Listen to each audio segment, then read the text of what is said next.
All right, with no further ado, please hit the scissor reel for Mr. Bernt. Give him a round of applause as well. He's been called the man behind the brands, the chief brand accelerator, and the $6 billion man. Bernt Ullman is one of the world's leading experts in brand development, management, licensing, and business acceleration.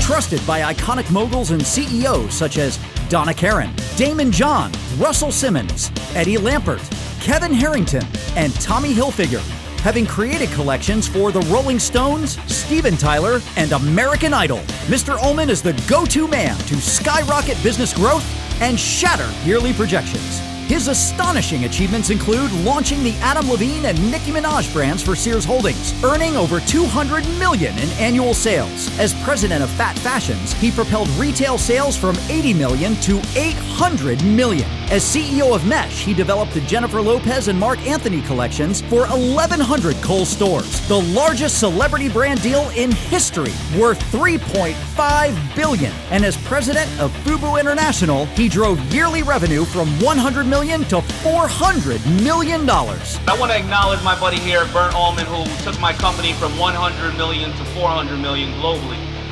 The man is a genius. This guy's a powerhouse. As the CEO and co-founder of celebrity lifestyle brands, Mr. Ullman employs digital marketing and social media to incite massive wealth through the power of brand equity. Bernt is also passionate about helping entrepreneurs utilize the same tactics that have launched billion-dollar businesses. His mentorship quickly uncovers the story and strategy behind a brand to transform followers into devoted ambassadors. Proficient marketing, lucrative licensing and distribution, savvy product development. No one understands how to grow compelling and authentic lifestyle brands better than Bernt Ullman. And now, Mr. Ullman is ready to share his wealth creation blueprints with you so you can supercharge your business, build an empire, and leave a legacy. A customer, they may forget what you say. They may even forget what you do. They will never forget how you make them feel. Ladies and gentlemen, please welcome the Chief Business Accelerator himself, Bernt Ullman.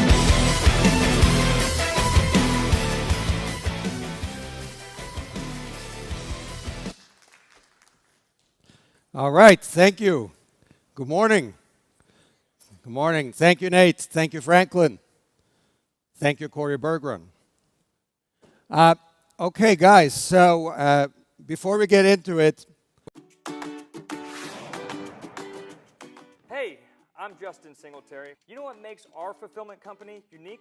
The fact that I've been in your shoes, looking for an excellent fulfillment center. That's right, I had a successful online business. When my company started to grow, I went searching for a fulfillment center that could meet my high but very fair expectations. You know what I found? That was very, very hard to find. All I wanted was a fulfillment center that could ship the right product to the right address, at the right time, at the right price. Should be easy, right? It wasn't. I couldn't buy what I needed, so I built it. Fulfillment.com. Not just for me, but for thousands of other businesses just like yours. Hey, we can't help you if we don't talk to you. So we're not going to take too much of your time, just a short call to gather some information so that we can delight you. That's right. It's Fulfillment.com's goal to delight all of our clients. Book a call today with Fulfillment.com because we get shit done.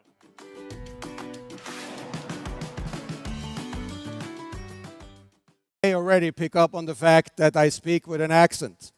So I'm going to try to take it slow so you can follow. And even though I work in New York City, my accent is not from Brooklyn. I am actually from Norway, and I know what you're thinking. I'm supposed to be tall and blonde, but that didn't really happen for me. However, as you all know, as entrepreneurs, it can be tough. And when I started out early on, before my journey in entrepreneurship, I was actually 6'5", blonde with blue eyes.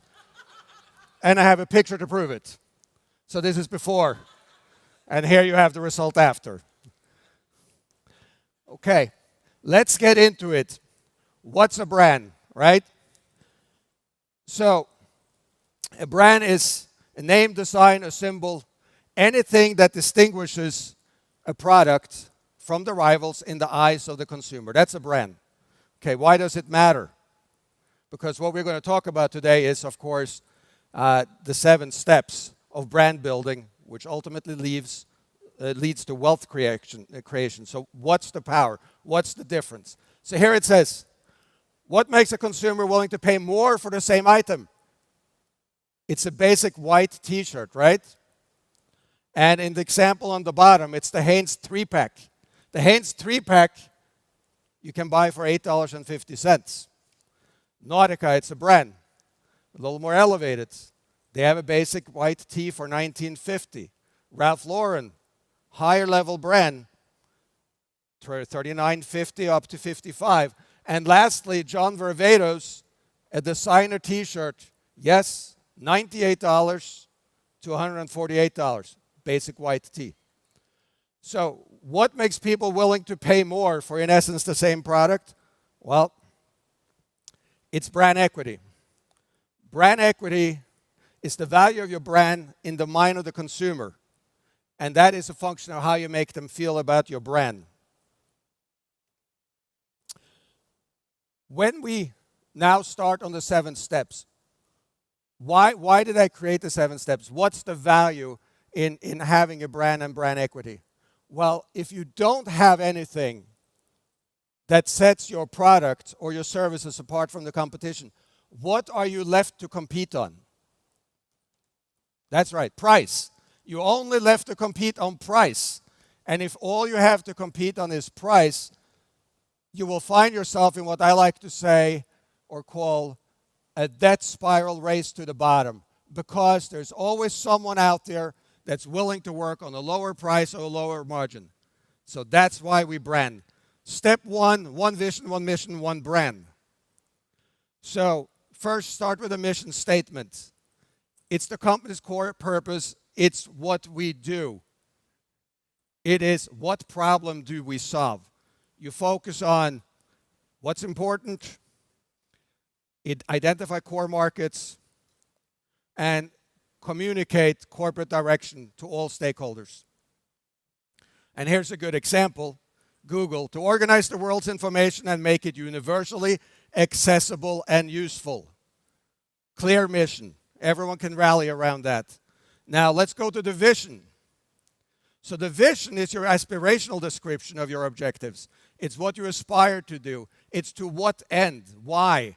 And of course, if your why is to become filthy rich quick, that's good, and your mom might like it, but you are often, and I always find you're better off when you're providing a service or a value for others.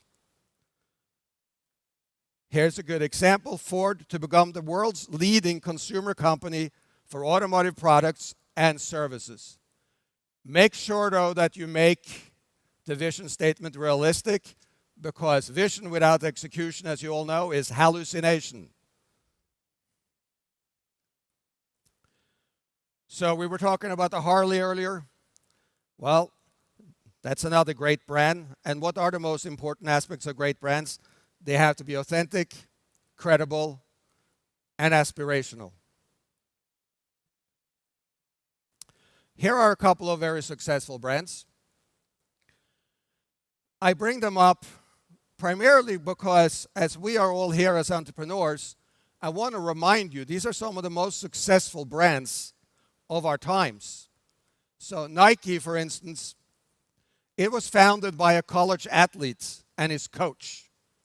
That college athlete was Phil Knight. It was back in 1964. They had an idea for an athletic brand. Their market cap today is somewhere between 120 and 130 billion dollars, depending on what day you check with the market turbulence. McDonald's. Ray Kroc, he was a milkshake mixer salesman. But one day he got an order for multiple mixers to one location. He thought that was odd, and he went to check it out. As they say, the rest is history. And McDonald's has a market cap of $130 billion. If we go to the tech space, Apple, Steve Jobs, they have topped $1 trillion.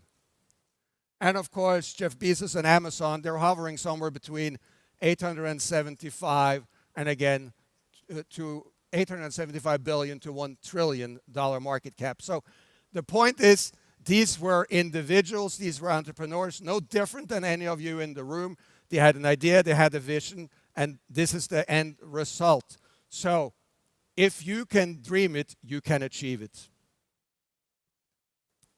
Step 2, concentrate and dominate. You have to analyze strengths and weaknesses of your business. People don't plan to fail, they fail to plan. And hope is never a strategy. You have to do your planning. So the SWOT analysis is start by looking at your strengths. What is your unfair competitive advantage? Maybe it is your brand, maybe it's an algorithm, maybe it's a unique product. You should identify it to optimize your business. Weaknesses. Well, for instance, if you're selling apparel online, the return rate typically hovers somewhere between 30 to 35%. In the brick and mortar, return rates are somewhere around 8%. That would be one thing to look at. How do you mitigate that? There are new technologies out. Opportunities. Are there opportunities in new markets, new products? What about voice search? And lastly, what are some of the threats? Again, if you're importing products from China, come January, if nothing changes, there will be tariffs slapped on of 25%. What will that do to your business? So these are the things that you have to look at. So we have a little bit of a system where we say, does your brand pass? So first we look at product quality. We anticipate customer needs. We obviously want to have superior distribution. We want to optimize the distribution. And lastly, strategic pricing. And when it comes to strategic pricing, I always like to institute a 3-tiered price strategy. It does not matter what product, what level. It can be luxury. It can be open-end. I always do 3 tiers, good, better, best. So for instance, let me give you an example. Show of hands, how many people thinks $128 for a pair of jeans is expensive? Yeah, I'm getting hands. Yes, $128, that's pretty expensive. Now, I'm going to assume that I know the answer to this. How many people thinks $498 for a pair of jeans is expensive? There you go. So, it is expensive. What did we do when we wanted to sell $128 Coogi jeans all day long? We created Coogi Luxe, and we priced the Coogi Luxe jean at $498. And then we took every Coogi customer and we walked them past the Coogi Luxe jean. And each and every buyer had to hear that this is the Coogi Luxe jean for $498. By the time they got to the Coogi jean and they were ready to make a purchase, the $128 sounded outright cheap. And we sold a ton of jeans. Business jumped out to over $100 million in less than 1.5 years. Okay, brand the feeling. So these are the initial components of building a compelling brand. So brand DNA. So the brand DNA is in essence what makes your brand unique. So you try to identify what sets the brand apart, what makes it special, what are the aspects. I once, you may have seen in the video, I was part of doing the largest celebrity deal ever done, $3.5 billion, for Jennifer Lopez and Mark Anthony with Kohl's. And I once spent 2 days locked in Jennifer Lopez's closet. It was quite exciting. It was all for the purposes of identifying what was the brand DNA, what was unique about the brand, what determined what it was supposed to look like. And have no fear, her closet is larger than the room that I'm staying in. And it's catered 24/7. So when we look at brand DNA, we look at product design for D, then brand name, and lastly, the brand assets, DNA. First, here's an example of what we do with the design. So I just mentioned Coogi. Coogi was originally a sweater, a multicolored multicolored, highly patterned sweater here, modeled by Dr. Huxtable. So when we now created the streetwear brand, we captured the movement, we captured the color, and this is what Coogee streetwear looked like. And as I said, it worked, and we built a 100 million brand literally in 18 months. When you're looking at product name, please make it simple, make it clear, make it work. I ran Fat Fashions, Fat Farm, and Baby Fat. And once upon a time when Russell Simmons founded Fat Farm, fat was the coolest thing you could ever be, that you could ever say, because fat stood for pretty hot and tempting, fat. So this was pretty hot and tempting, and it came from the farm. That's where you grow stuff. However, by the time the brand hit mainstream, by the time we were ready to go into every single department store, there wasn't a kid out there that used the term fat.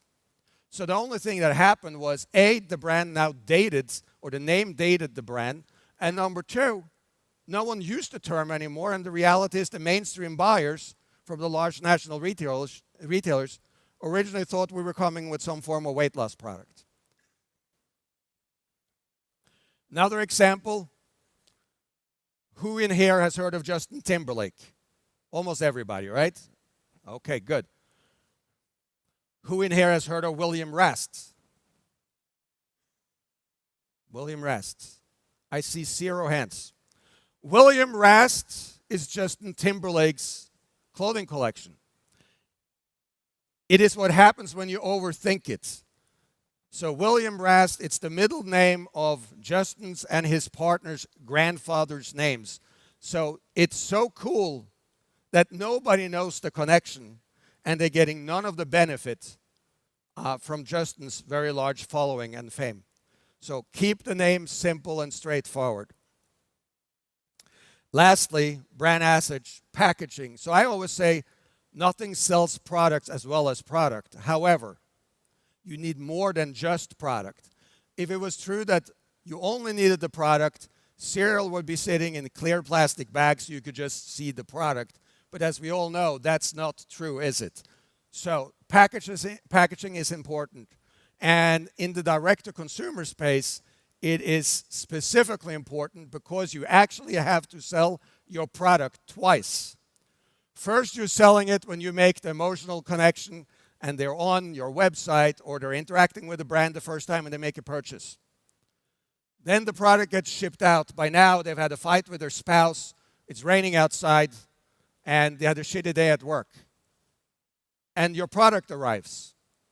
And it needs to sell itself one more time. It needs to look unique. It needs to look appealing so you can rekindle that emotion.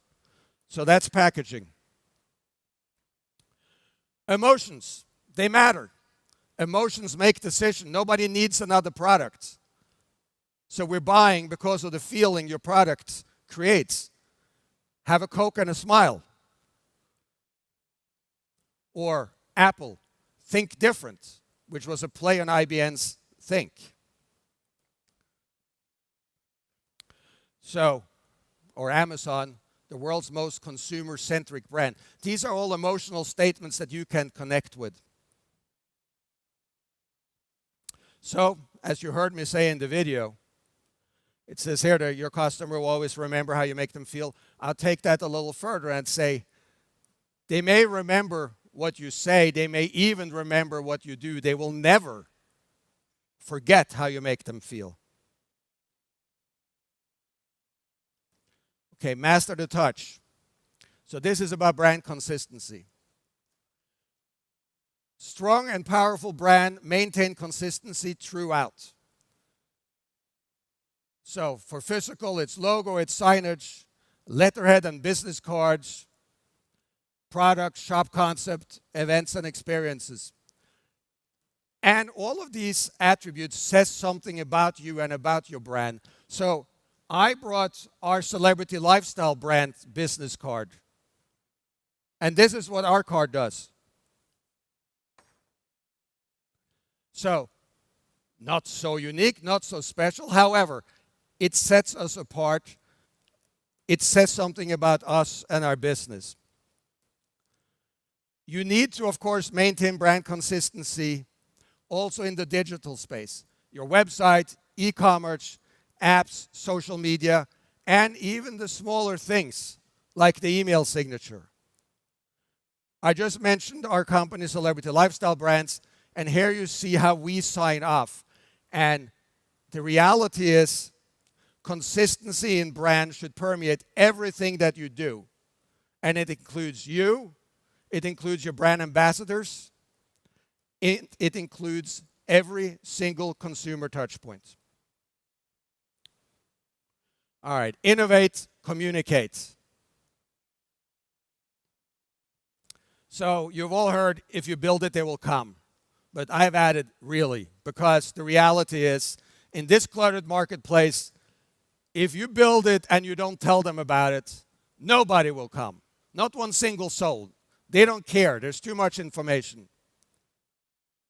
So, and in this group, you're all sophisticated, so you know you need to deploy all of these resources. Video, viral campaigns, consumer engagement, social media, blogs, editorial, paid and targeted ad campaigns, Facebook, everything you can think of, guerrilla marketing, all of the above.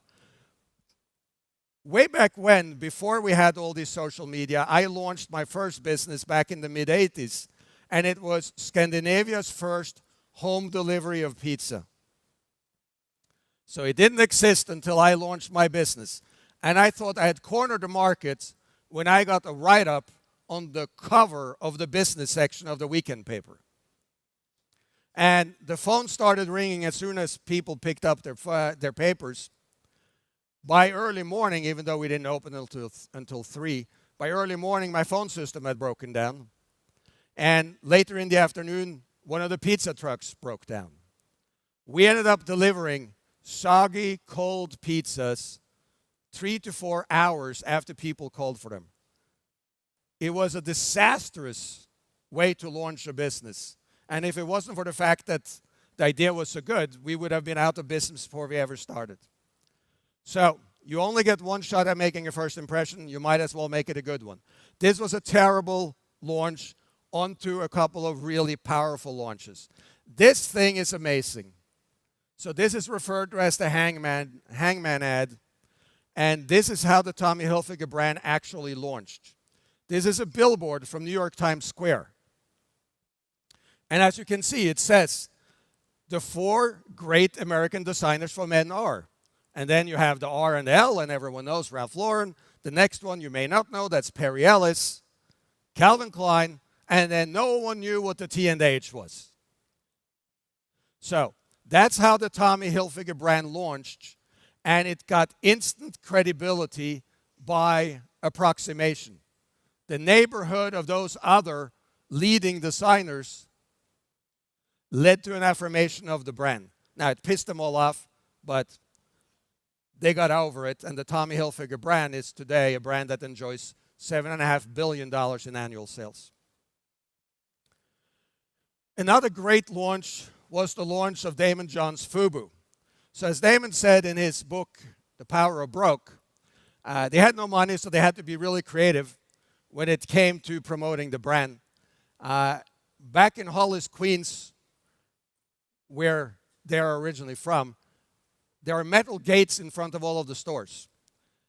The FUBU guys offered to clean and paint all the gates in return for putting their logo on the gates. A lot of the store owners agreed, and at night, this startup brand FUBU would have its logo on every single storefront all over Queens. But that wasn't the launch. Daymond then spoke to his friend LL Cool J. LL Cool J became a brand ambassador. And then they did 2 things. They went to a trade show called Magic, and they had 6 salespeople, and they told every single one of those guys to call every single one of their buyers and invite them all to come to the booth at 9 o'clock in the morning on the first day of the show. And every single one of those salespeople said, can't do that, it won't work. but of course they did. And fear is a phenomenal motivator. So every other buyer that hadn't gotten the call came into the trade show and saw this one booth completely mobbed and surrounded by buyers. And they were all petrified of losing out. And that was part of the launch. The second part of the launch was the Gap commercial. Yes, Gap commercial. A $30 million Gap commercial. And Gap reached out to the FUBU spokesman, LL Cool J, and asked if he would appear in a commercial for them. They did not have headwear on the time, and LL asked, could he bring his own hat? So I'm going to play that commercial for you. I want you to look out for LL's hat, and I think you will be able to see FB on the hat. And then I want you to listen to the lyrics, because FUBU is an acronym, and it stands for Us, By Us. So listen for Us, By Us on the low in the middle of a $30 million Gap commercial.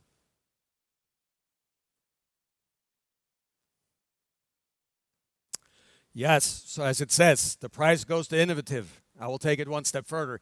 Innovate or die. A $30 million FUBU commercial launched the brand, even though sponsored by the Gap. Okay. Step 6, cover your assets. This is important because as you start building your business and building your brand, you don't want it to be all for naught. So there are trademarks. You use that for brands, logos, slogans, etc. Copyrights for all the creative work, books, lyrics, and then patents for innovations, processes. This is what can happen if you run afoul of it. So Jennifer decided that she wanted to launch a fragrance with Coty, a multi-million-dollar company in this space, and they wanted to call it Glow. It was Glow by J.Lo, and they were so set on it that even when they found out there's a company out there called Glow Industries, they went ahead anyway. Well, Glow Industry filed a suit. They blocked the launch of Jennifer and Coty's fragrance. They held them up, tied them up for over a year. And Glow Industries, a tiny company, had their biggest payday when they collected millions of dollars before Jennifer and Coty were able to launch. Don't let that happen to you. Okay, we're at step 7. Pedal to the metal. So we talked about brand equity. Quick reminder, it's the intangible asset that gives a brand incremental value in the mind of the consumer. And it's, of course, created through implementing the branding process. Now, here's a quiz. So by show of hands, it says, which comes with a premium price thanks to brand equity? The ones that think it's the green box, show of hands. I see no hands up here in the lights. The gray box, show of hands. I got half a hand. The purple box. No. Okay, how about the turquoise box? Okay, I'm getting a lot of hands. That's right. So Tiffany, the high-end jewelry company, has in essence made the turquoise color synonymous with their brand. So it's a powerful message known by discerning consumers everywhere. So strong brand equity, this is why we love it. That is a profit faucet. Do we all want a profit faucet? Of course we do. We get it through strong brands. So what does a strong brand and brand equity allow you? Premium pricing, increased cash flow. It lowers customer acquisition costs, and the asset can be sold or licensed. So that's what's so powerful about brands. I have the utmost of respect for anyone that builds a business, anyone that is in business. It's wonderful. But if you have no brand, and if you have nothing else, as we talked about, you're forced to compete on price.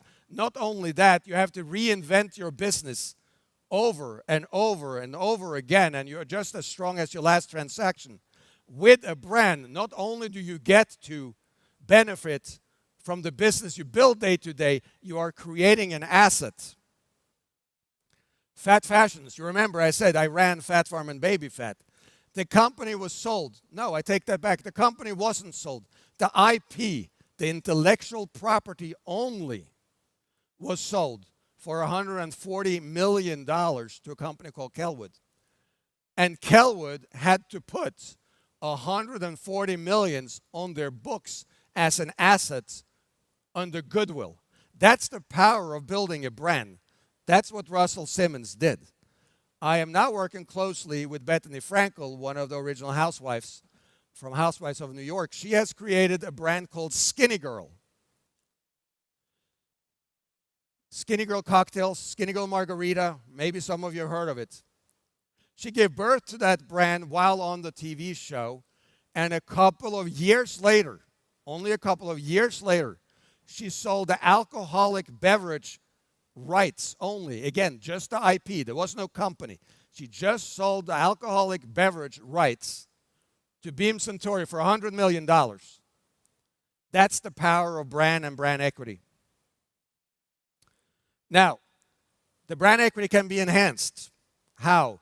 Step one, with celebrity endorsement. Target the right celebrity influencer, structure the optimal deal, leverage their fan base. Every celebrity worth their salt has now a massive social media following. Top right, that's Gigi Hadid. Gigi Hadid has around 45 million followers on Instagram alone. She did a partnership with Tommy Hilfiger. They created the Tommy Gigi collection. We heard earlier, Tommy Hilfiger was mentioned as one of the four most influential men's collections or men's designers. Was never as relevant with women. Went out and did a deal with Gigi, and overnight they had instant credibility. They blew the business up. Now, this may sound complicated, but we are here to help. Have no fear. So, Celebrity Lifestyle Brands, our company, we have a booth outside. If anyone is interested in working with celebrities, please see Greg Ryder, my partner, or myself outside, and we can help you with that. And it does a lot. Hey, what are other ways you can put this brand equity on steroids and blow up your business? With licensing. 2 ways. Well, if you are one of those guys that are forced to compete on price, get yourself a license. You can license a strong brand name, and all of a sudden, as you could see, you can charge a lot more for your product or your service. If you have built a brand, or if you have a brand, well, sign licenses. These are brand extension. You grant another company the right to manufacture their product, but under your own brand name, and they pay you a royalty, a fee. So there are product licenses, there are territory licenses. This is what you can do. If you sell apparel, you can add other items. Add fragrance, bags, shoes. For instance, when I took over Fat Farm and Baby Fat, the company was actually losing a couple of $1 million a year.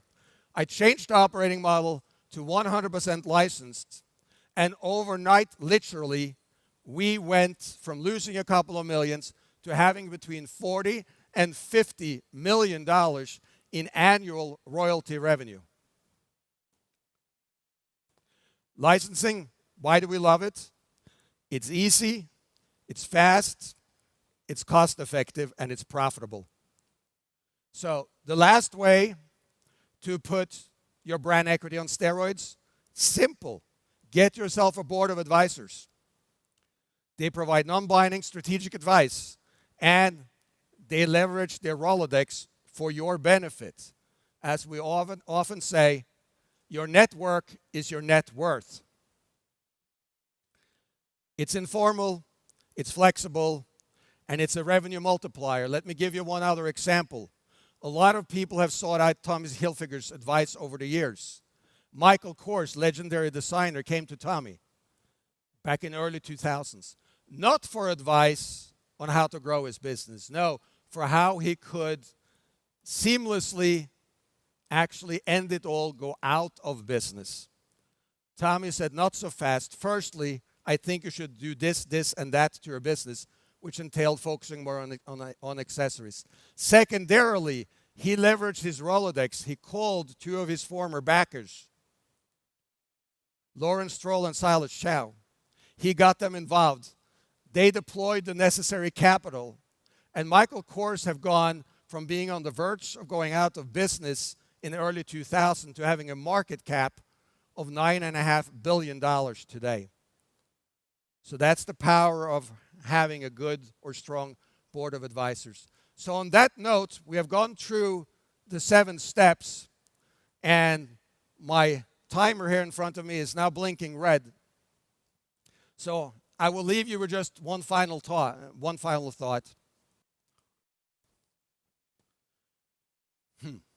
I had wanted actually to add one other thing, and that is just, I went through the licensing part a little quickly. I want to say if any of you are interested in talking to us about that, we can help with that as well. And then on to the last final thought.